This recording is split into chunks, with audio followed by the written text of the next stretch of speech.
Hi, I'm Grace. The day my father retired, he looked straight at me, smiled for the cameras, and said I was no longer his daughter.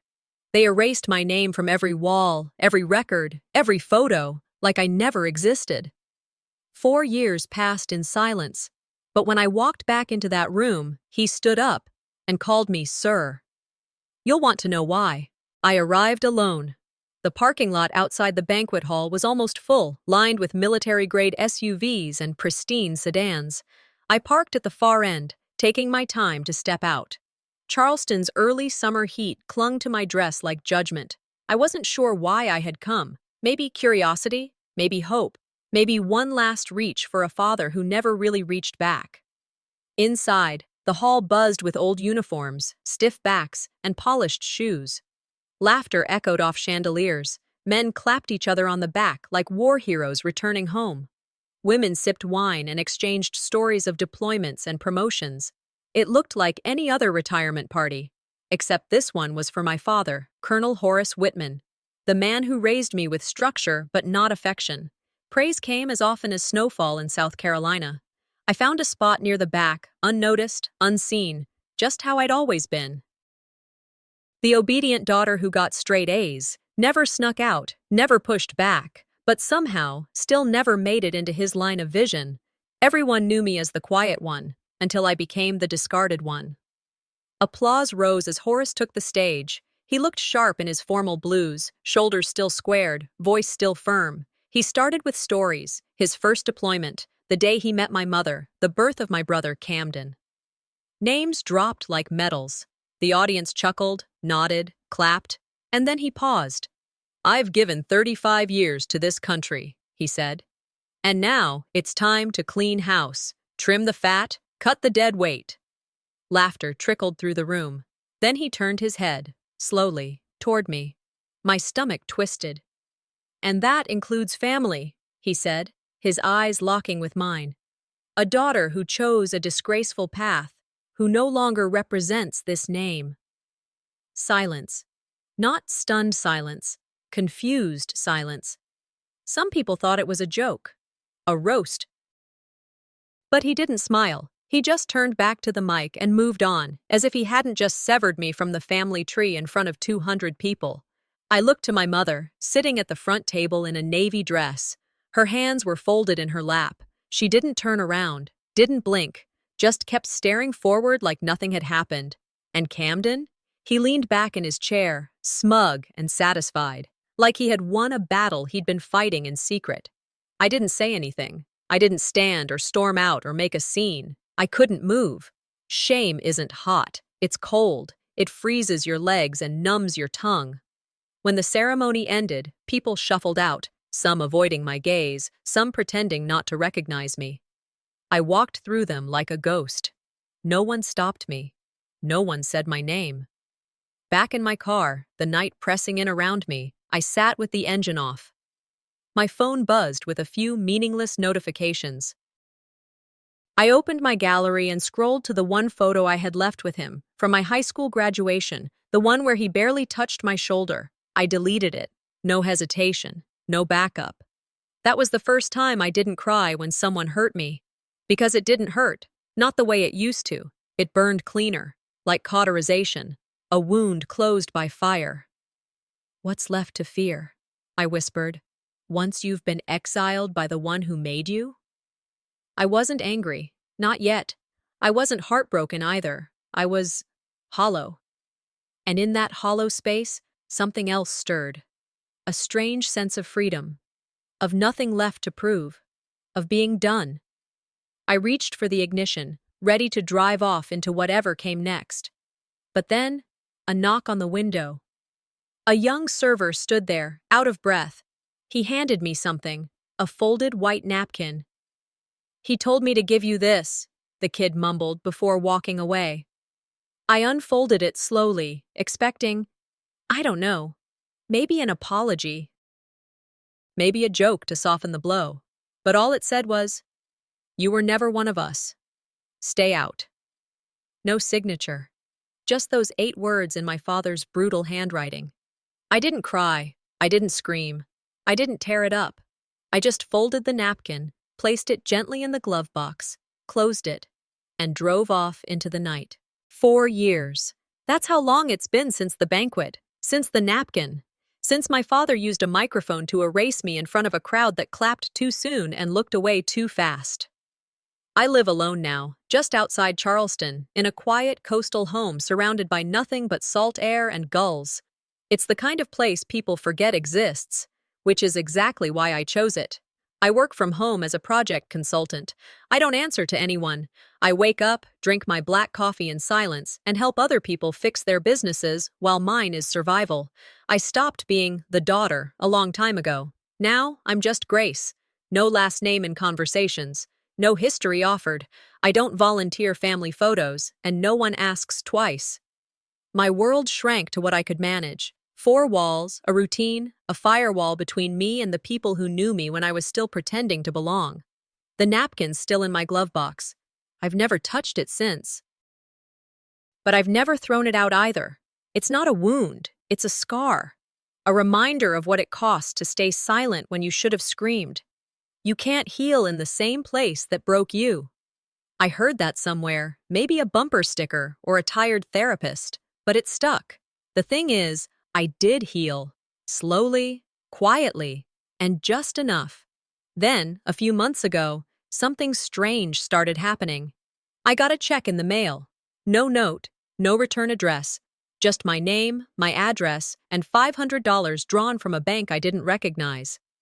At first, I thought it was some clerical screw-up. I almost shredded it, but I held off.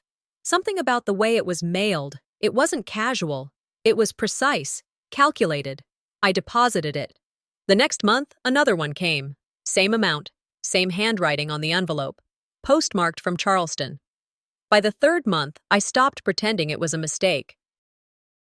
I showed it to my only friend, Rook Sinclair, an old colleague who lived 2 towns over and was just nosy enough to be useful. "Someone feels guilty," he said, sipping beer on my porch. "You sure you don't have a secret admirer with deep pockets and a soft conscience?" I didn't answer, because deep down, I already had a guess. But I wasn't ready to speak it aloud. Sometimes closure doesn't knock. It drips, slowly, through your mailbox. It was the first thing to pierce the stillness I'd built around myself. And I hated that it worked. I hated how my mind circled back, night after night, replaying the tone of his voice at that podium, the weight in his eyes when he looked at me like I was a stranger. Was this guilt money? Hush money? A quiet apology from a man too proud to say the words? I didn't know. But I knew it meant something wasn't finished. Last week, I visited someone I hadn't seen in years. My grandmother, Seraphine. She's in a care home now, her mind flickering like a lamp that doesn't always turn on, but when it does, it shines clear. She didn't scold me for staying away. She just looked at me and said, "You always had your father's eyes. That photo of you, he kept it on the desk." I didn't flinch. I didn't ask. Just nodded.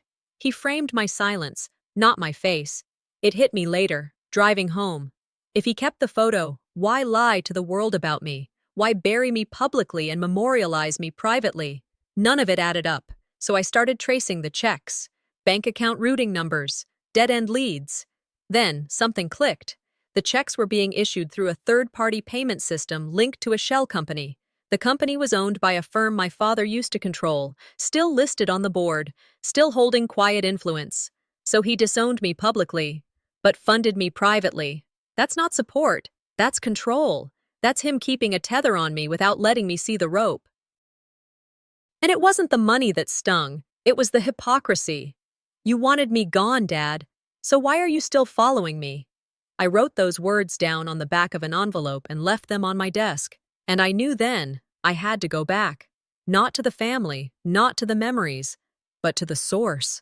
Downtown traffic was relentless, crawling at a pace that matched the weight in my chest. I parked a block away from the company building, needing the walk. That brief stretch of sidewalk gave me just enough time to go over the lines I'd rehearsed. I wasn't there as his daughter. I wasn't there for closure. I was a professional woman following up on a payment discrepancy. I stared up at the mirrored glass exterior, clean, sharp, untouched by time. My father's legacy was etched into every inch of that building. It looked like success from the outside, perfectly polished, every corner right-angled, every line symmetrical. But all I could see were the things that didn't show. Secrets, ego, silence. The man who built walls of success never left a single door for truth. I stepped inside. The lobby smelled like lemon cleaner and expensive tile. At the desk sat Marlene, the same secretary from years ago. Her hair was more gray now, her smile a little tighter. Our eyes met, and I knew she recognized me, but she didn't flinch. "Good morning," I said. "I'm Miss Alden. I have a payment issue to discuss with your finance department." She blinked, paused, then nodded like we were strangers. "Let me check who's available. One moment." Her voice was steady, but her hands trembled as she picked up the phone. While she called upstairs, I looked around the lobby. Still the same sterile color scheme: silver, navy, and too much glass. Along the back wall, framed photos lined the corridor. My father, grinning next to mayors, shaking hands with military brass, posing in front of ribbon-cutting ceremonies. Not a single picture of family, not one of me. But there, in the corner of the largest frame, was the logo I had drawn for him when I was 20. My lines, my design, still in use.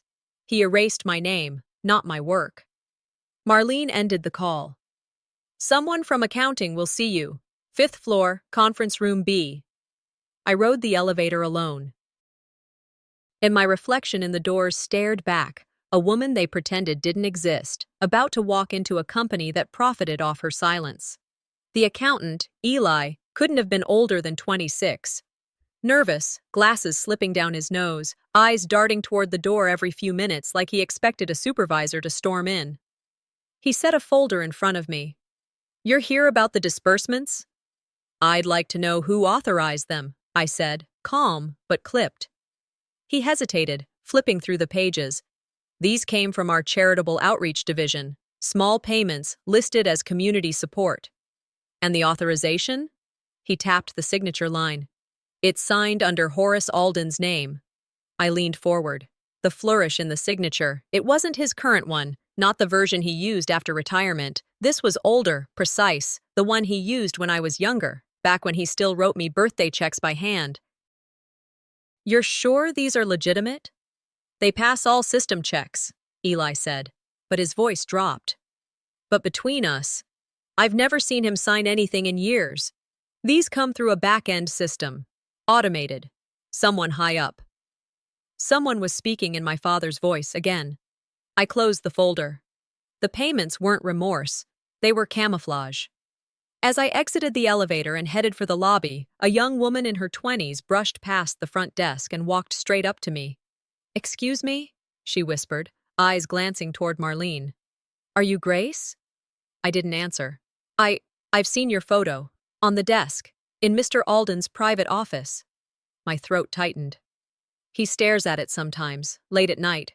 I only know because I've worked late, too. Once, but he said, I wish she'd never seen that day. I didn't move. I just looked at her. She meant well, maybe. Or maybe she was sent. I'm sorry," she added, stepping back. "I just thought you should know." I nodded, then walked out into the sun. Truth has a funny way of hiding in plain sight. What they don't say is, sometimes the silence is louder than the lie. Forgiveness isn't impossible, it's just buried under too many lies.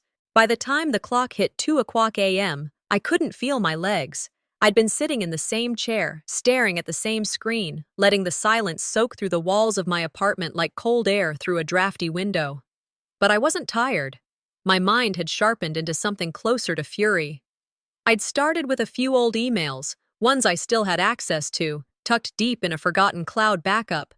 Then came the company documents I never deleted, old drafts of business proposals, even court records from a dispute I'd once been told to stay out of. At first, it was small things, phrasing that sounded too familiar, charts I remembered building from scratch that had suddenly reappeared in polished decks under someone else's name. I paused when I saw it. An unsigned memo from a merger deal I'd once helped shape. It was mine. Word for word. No one changed it. They just deleted the author. It wasn't just betrayal, it was theft. Cold. Calculated. They didn't throw me out, I whispered to no one. They just moved me off stage and kept the script. I didn't cry. I documented. I took screenshots, copied files, dumped them all into a folder I labeled, "For when they say I imagined it." I didn't even bother encrypting it yet. I wanted it raw, visible, undeniable. By sunrise, my apartment felt like a war room. I wasn't just remembering anymore. I was building a record. Of truth. Of what they'd buried. The next morning, I met Aunt Rowena at an old diner off Highway 7. It hadn't changed since the 90s. Same linoleum counters, same tired waitress who never aged. Rowena was already at the booth, flipping through the menu she didn't need. She looked at me over her glasses. "You look like you've seen a ghost." "I think I've found one," I said. I told her a version of the truth. Said I was helping a friend whose family company had stolen her work. She listened without interrupting, just nodded, and sipped her black coffee like it was whiskey. After a pause, she said, "People like Horace don't come at you with fists. They come at you with shame. And if that doesn't shut you up, they escalate." I froze. "He once ruined Aaron's future," she continued, calm as ever. "Remember your cousin? He challenged your father at that fundraiser, called him out in front of the board. Next month, his scholarship vanished. Clerical error, they said. Turned out, your father paid off a board trustee to disqualify him. Quietly. No one talked." I stared at her. "Why are you telling me this now?" "Because you've already stirred the hornet's nest," she said. "And once you start asking questions, you can't pretend you didn't." There was more. She leaned closer, voice hushed. "You remember that judge who delayed your scholarship appeal? Same one who sat on 3 Horace-backed foundation boards. You think that was a coincidence?" My chest tightened. That delay had rerouted my entire life. "He made sure you stayed under his watch," she said. "You were never meant to win." I left the diner with my heart pounding, not from shock but clarity, the kind that settles deep into your spine. Not everything I'd lost had been my fault. I drove home in silence. No music, no podcast, just the hum of the engine and a growing sense that I was being watched even when I wasn't. I sat on my couch for 10 minutes before picking up the phone. Dialed my mother. She answered after the 4th ring. "Grace? I need to ask you something." My voice was low. Steady. "What now?" she said, already tired. "Did Dad bribe someone to delay my scholarship case?" Silence. Then, "You've always had a flair for drama, Grace." I nodded to myself. There it was. The line I'd grown up with. The dismissal disguised as concern. "Maybe," I said. "But I'm done letting that be your excuse for ignoring what's real." Another pause. Then she hung up. No goodbye. No protest. Just silence. I stared at the screen, not angry, just done. "That was your last chance to be on the right side of this," I whispered. And it was. I moved fast after that. I opened the folder again, printed everything, emails, screenshots, documents, stacked them neatly, sealed it in an envelope, labeled it, "In case something happens." Then I crossed the hall and knocked on Henry's door. He opened it in a bathrobe, blinking at the morning sun. "Grace? Could you hold this for me?" I asked, handing over the envelope. "It's for a writing project I'm working on. Just in case." He took it, glanced at the label. "Something going on?" I smiled faintly. "Nothing yet." Back in my apartment, I encrypted every digital copy. Twice. Uploaded to 3 different clouds. Hid a flash drive behind the old radiator. Then I drove to a gas station 2 towns over and bought a burner phone, cash only, no questions. It wasn't about fear anymore. It was strategy. This wasn't paranoia. It was insurance. The air felt heavier than usual when I pushed open the office door. It creaked, as if it too was tired of hiding secrets. The place was dark, except for a single lamp I'd left angled over the corner of the desk, casting a soft yellow glow over stacks of documents and manila folders that had become my only companions lately. I shrugged off my coat, tossed my keys on the desk, and pulled my chair in slowly. My fingers didn't tremble, but my chest tightened as I opened the folder again. Those damn payment records I'd read a dozen times over. This time I read them slower, more deliberate. I wasn't looking for obvious numbers. I was hunting for crumbs, small, neglected ones. And there it was, a name buried in the footnotes. M. Devereaux. I froze. Flipped to the next page. Same name again. It repeated like a whisper. Tiny yields, traced to an obscure shareholder, never flagged in the main records. I said it out loud, barely a murmur. So it was never about being erased. It was about hiding me in plain sight. My body leaned back into the chair. I stared at the ceiling. The betrayal wasn't loud. It was subtle, precise, legal. I sat up straighter, pulled out my phone and typed a message. Midnight. My office. Come alone. G. Eli showed up 15 minutes late. He looked like he hadn't slept in days, maybe weeks. I opened the door without a word and motioned him in. I need to show you something, I said, pointing to the open ledger. He barely had time to take a breath before I shoved the page toward him. You know what this is? I asked. He looked down. His silence said everything.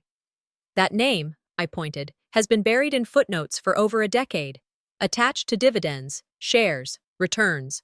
M. Devereaux? Ring a bell? He didn't answer. You were the company's accountant for what, 8 years? 10, his voice cracked. Then you know exactly what this is. You know who those shares belong to. He swallowed.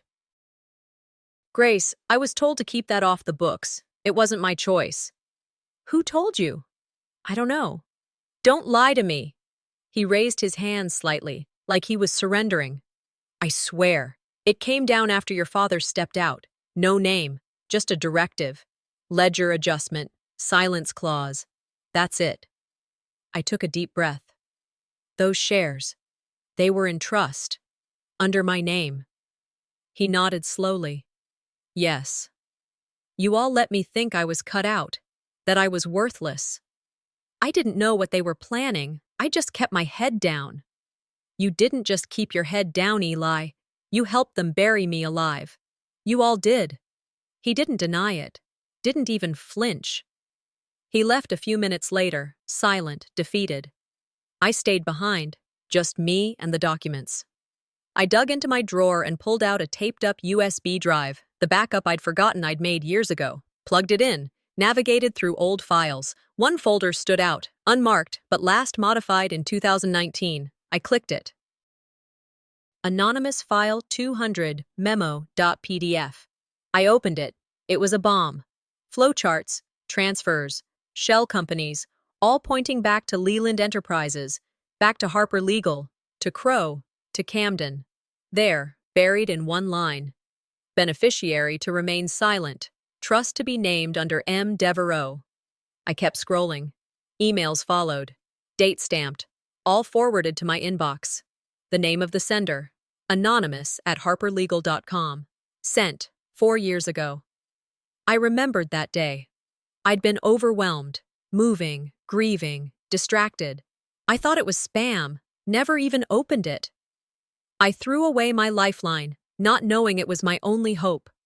I should have screamed, but all I did was sit back, let the shame wash over me, not for being fooled, but for letting myself believe I deserved it. I looked around the room, piles of evidence, my life's worth of silence on paper. Then something shifted in me. I opened another drawer, pulled out a fresh USB, backed everything up. I made a cloud copy. Protected files, passwords only, I'd know. Then I opened my email, drafted one to Rook, another to Rowena, attached the files, typed a simple subject line. They were never clean, but I didn't hit send, not yet. They thought I'd disappear, thought I'd never look deeper. They thought I didn't see. But I did. As a kid, I used to sit at my father's feet while he signed papers. My fingers would fly across the typewriter just trying to keep up. He used to pat my head and say, "Good girls don't ask too many questions." Well, good girls grow up. And now I had all the questions. I shut down the computer, tucked the drive in my coat pocket, set a second alarm on the door. I looked at the reflection in the dusty window. I'm not invisible anymore. The night before the hearing, I couldn't bring myself to turn off the lamp. The office felt like a vault, silent, heavy, every inch of it watching me. The recorder sat in the middle of the desk, red light blinking steady, as if reminding me what tomorrow would cost. I pressed play one more time, static, then his voice, calm, deliberate, the kind of tone that always made people listen. "She'll never understand the business," my father said. Then, after a pause, "I moved her shares, removed her name, because she challenged me. I heard it the way you hear a truth you already knew, but never wanted spoken aloud. It wasn't accusation, it was threat. It was a promise that my place in his world was conditional." My stomach turned, but my face didn't move. I rewound it, played it again. That same arrogance coated every syllable, the same false certainty that had built this empire of lies. I stacked the copies of the tapes, sealed each one in separate envelopes, and labeled them by timestamp. 3 backups, 2 drives, 1 truth. Then I called Rook. He answered on the 3rd ring, groggy. "You're still up?" "Couldn't sleep if I tried," I said. He exhaled. "You want me there tomorrow?" "Yes. Sit in the back. Don't say anything unless I look at you." There was silence, then his voice softened. "You're sure you're ready to face him?" "I'm not ready," I said. "But it doesn't matter anymore." When I hung up, I looked around the room one last time. Everything was where it needed to be. The evidence, the letters, the statements. I looked at the clock, 3 a.m., and whispered to the quiet, "Tomorrow, I speak truth." By morning, my body felt like lead, but my mind was sharp. I drove through the gray dawn toward the courthouse, the city just waking up. The sound of tires on wet pavement filled the car, steady, rhythmic, grounding. Inside the courthouse, the air smelled of dust and disinfectant. People moved in quiet lines.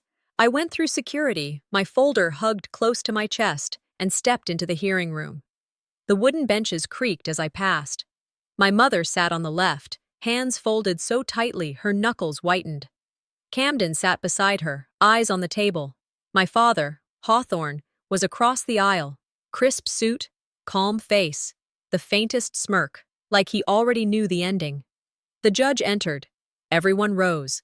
The sound of the gavel came down like thunder. When it was my turn, I stood. "My name is Grace Leland," I said, voice steady. "And I'm here not as anyone's daughter, but as the rightful claimant in this matter." My mother's eyes watered. Camden's head turned slightly, but he didn't look at me. My father leaned back, expression unreadable. Blake, my lawyer, approached the bench. "Your Honor, the plaintiff submits Exhibit A, a verified recording containing statements made by Mr. Leland relevant to the trust's management." The clerk set up the speaker. The judge gave a nod. Then came that voice. "I moved her shares, removed her name, because she challenged me." Gasps echoed through the room. My mother's hand flew to her mouth. Camden's face drained of color. The judge leaned forward slightly. My father didn't move. He didn't blink. The tape played on. Then came the quiet chuckle, followed by 5 words that changed everything. "She'll never prove it." The sound of those words hung in the air long after the tape stopped. The judge spoke first. "Mr. Leland, do you deny that this is your voice?" My father smiled faintly. "Your Honor, context matters. This recording—" Blake cut him off.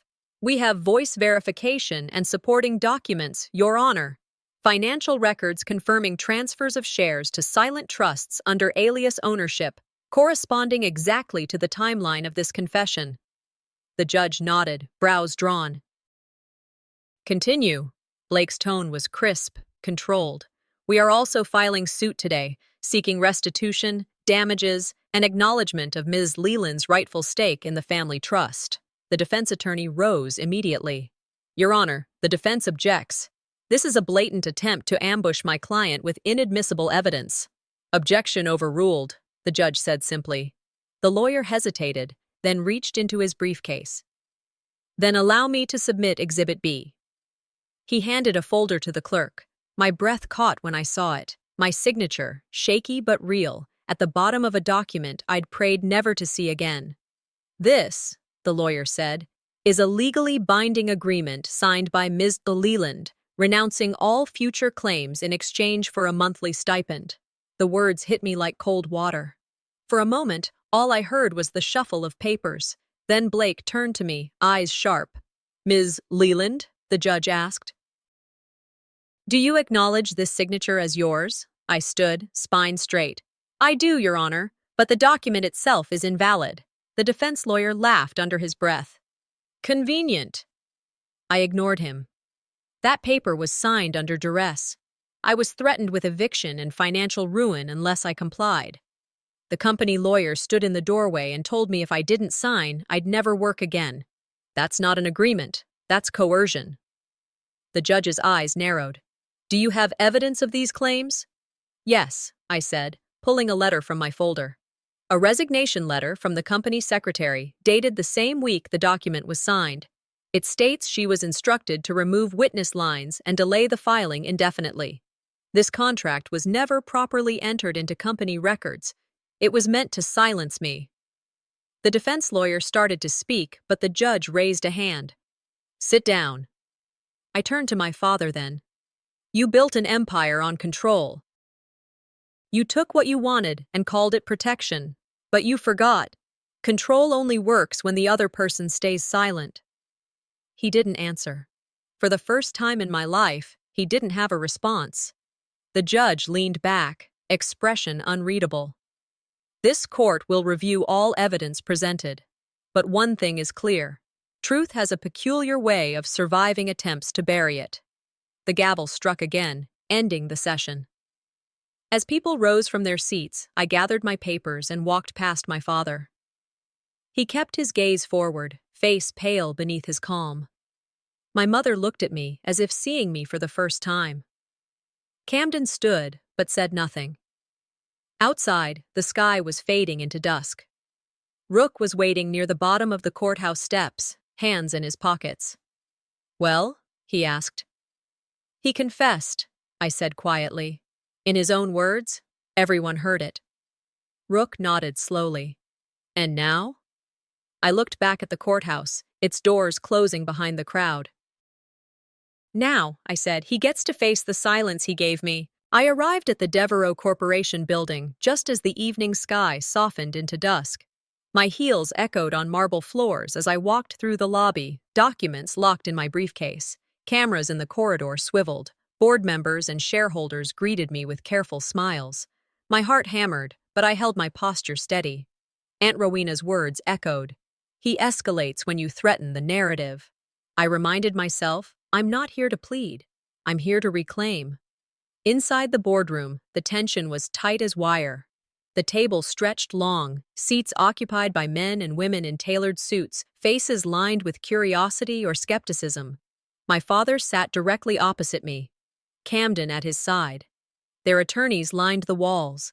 I slid into my seat, feeling all eyes flick between me and that polished mahogany. My pulse drummed. Time slowed. Camden opened with restrained formality. He moved to propose revoking my access to board documents. "Out of respect to company integrity," he said, voice cool. The room murmured assent. I rose before they could vote. "I deserve my voice," I said firmly. "I own shares. I have evidence." I asked for the tape excerpts and charts to be played. The confession from Hawthorne filled the room again. I moved her shares, removed her name. Board members stiffened. My mother gasped.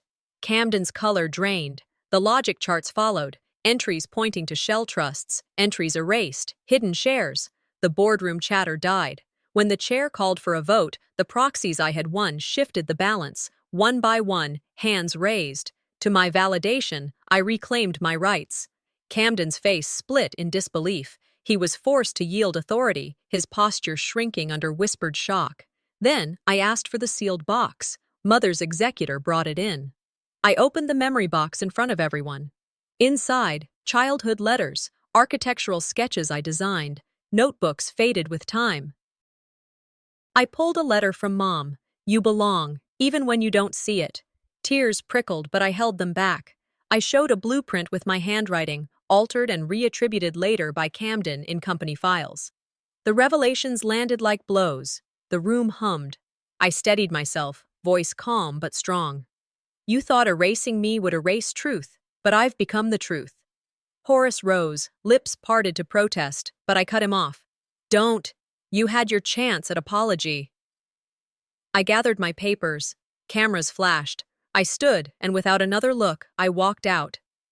The click of the boardroom door echoed behind me.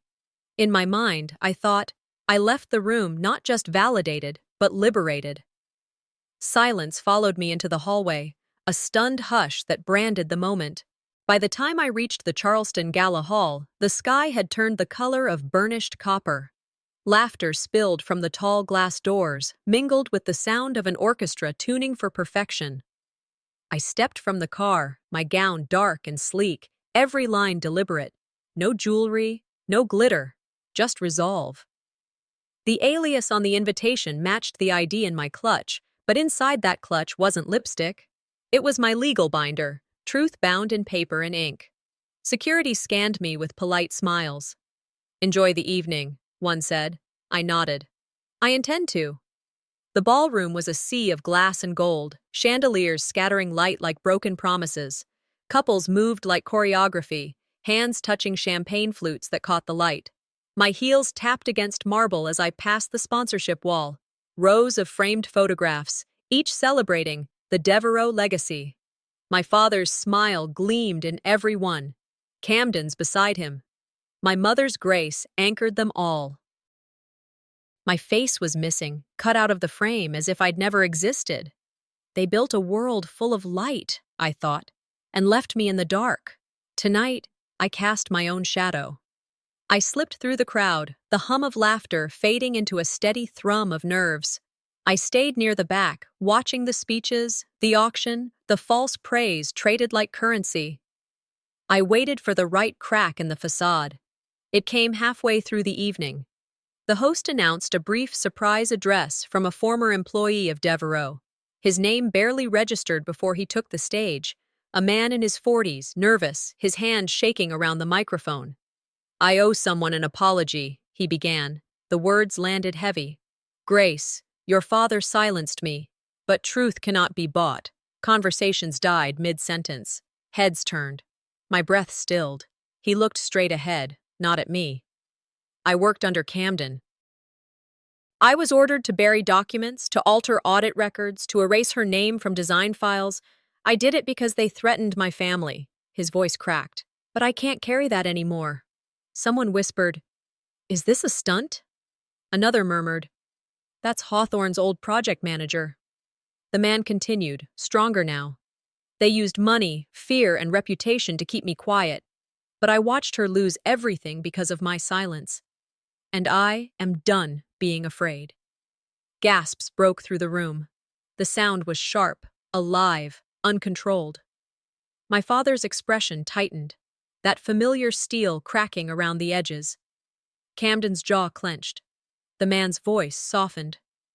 Grace, wherever you are, I'm sorry. He stepped back from the mic as applause, slow, uncertain, spread across the hall. I stayed seated, unseen, the moment washing over me. For years, I'd been a ghost in their narrative. Now a stranger resurrected my truth in front of their world. The host stumbled through his thank you, and as the clapping subsided, the lights flickered. The orchestra fell silent. A low hum filled the air as a screen lowered from the ceiling. At first, everyone thought it was a technical glitch. Then the image appeared. It was her. My mother. The footage was grainy, but her eyes were clear. She sat at her writing desk, light pouring through the window behind her. If you're seeing this, she began, then the truth I tried to protect finally found its way. Her voice trembled slightly but carried conviction. Grace, you were the heartbeat of this family's creation. Every design, every structure that bore our name, your touch was there first. The crowd froze. Someone whispered, Is this real? She continued. They called it inheritance, but it was theft. They stripped your signature from your own work. I fought them quietly, but I was outnumbered. I'm sorry for what they took, but the proof still exists. You belong, even when they tell you otherwise. My throat burned. On screen, she lifted a folder marked Legacy Files. Blueprints appeared. My handwriting, my drawings, later edited, renamed under Camden's initials. The evidence was undeniable. The room erupted in murmurs, disbelief melting into recognition. Hawthorne's face turned ashen. Camden looked ready to bolt. And for the first time, my name wasn't whispered. It was spoken aloud. Grace, loud, clear. I rose from my seat as the video ended. The silence that followed was total. My voice carried easily across the hall. Tonight, I said, you've seen what they erased. You've heard what they denied. But this is not vengeance. This is reclamation. I stand here not by their silence, but by her voice. Flashes erupted from cameras, reporters breaking through the crowd. My father tried to speak, but I raised a hand. Don't. You've had decades to apologize. I closed the binder in my hands, tucked it under my arm, and began to walk. People parted instinctively, like the tide receding. Their stares followed me, a mix of awe and discomfort. The orchestra hadn't resumed. The laughter was gone. All that remained was the echo of my heels on marble. Outside the hall, the night air was cool against my skin. I stopped beneath the portico, the faint sound of chaos still rippling behind me. I leaned against the wall, breathing in the quiet. For years, I'd imagined this confrontation would feel like war. Instead, it felt like clarity. I walked into their gala not to be their daughter, but to reclaim truth. And as I stepped into the night, I realized I didn't need their world anymore. I'd built my own. Sunday morning. Soft light spilled across my kitchen floor, warm like forgiveness. I hadn't opened mail all week, not after the gala. But something about the handwriting on that envelope pulled at me. It wasn't from a law office. No embossed logo. Just a name, Horace, and 4 words under it. Please, as your father. I read it once, then again. His tone wasn't polished. It was short, raw. He asked for one final meeting. No talk of legacy, just as father and daughter. I set the letter down and sat with my coffee long enough for it to go cold. I didn't owe him anything. But maybe I owed myself the right to walk in without fear. So I went. No legal pads. No lawyers. Just me, in a sand-colored coat and a quiet dignity I didn't borrow from anyone. When I stepped onto the estate grounds, the housekeeper nodded, looked me in the eye, and said, "Good morning, Ms. Grace." It was the first time anyone there had spoken my name out loud. I nodded back. Didn't smile. Didn't need to. Inside, I noticed changes. My mother's sewing room had its door open again. Photos along the hallway were rearranged. Balanced. There I was, high school portrait, science fair win, Christmas in Vermont, framed like I'd always been part of it. And maybe I was, just not in their version of the story.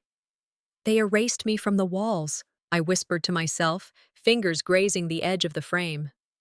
Today, I walked in and saw myself again. Horace sat alone in the sunroom. The light made his suit look too big on him. Or maybe he had just shrunk into his years. He didn't get up, just looked at me and tapped the chair across from him. There were papers on the table, but he didn't reach for them. Not at first. Silence hung, not heavy, just uncertain. "I raised an empire," he said eventually, "and lost a daughter. One cost more than I ever imagined." I didn't say anything. He cleared his throat. "You're not here for an apology. I know that. But you need to hear me say, I chose quiet. I watched Camden shut you out. I let it happen. I thought I was protecting the family. But it turns out I was just protecting my name." I leaned forward. Calm. "You had a dozen chances to stop it. You let her letters rot in drawers. You nodded when they cut my name out of contracts. You nodded." He winced, didn't argue. Then he slid the documents toward me. "I've signed away the foundation, my title. Everything ceremonial is now yours if you want it." I stared at the paper, at the pen, then back at him. "You think I want a chair at the table that locked me out?" I stood. My voice wasn't loud. It didn't need to be. I came not to reclaim fortune, but dignity. And I've done that already. He blinked. So, you're refusing the inheritance? Not all of it. I flipped the page, pulled out my own copy. I want it redirected into a trust, the Lucinda legacy. Scholarships for girls who never got invited to any table, let alone had a seat. He didn't object, just nodded.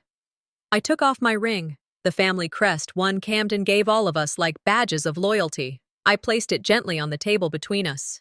He looked at it like it might burn a hole through the wood. I don't need this, I said. As I walked out, the staff didn't stare. They moved around me, normal, like I belonged. I didn't feel triumphant. I felt light. Power isn't holding the torch. It's choosing who you light the way for. A week later, I stood at a podium at a community college, the same one where my mother used to guest lecture before she got too sick to stand for long. The banner above me read, Lucinda Legacy Trust, Inaugural Scholarships Ceremony. I spoke plainly, from my notes, but mostly from my gut. You do not owe silence to anyone who profits from your pain, I said, looking at a row of young women in borrowed gowns and scuffed heels. You are not less because they pretend you weren't there. After, a girl named Valerie hugged me, said her mom used to talk about mine, said she thought no one remembered. I told her, we do now. And then more came, a ripple, small voices, real lives. Years of being erased were replaced with something else, something solid, something I could pass on without shame. My story began in their shadows. It ends in my light.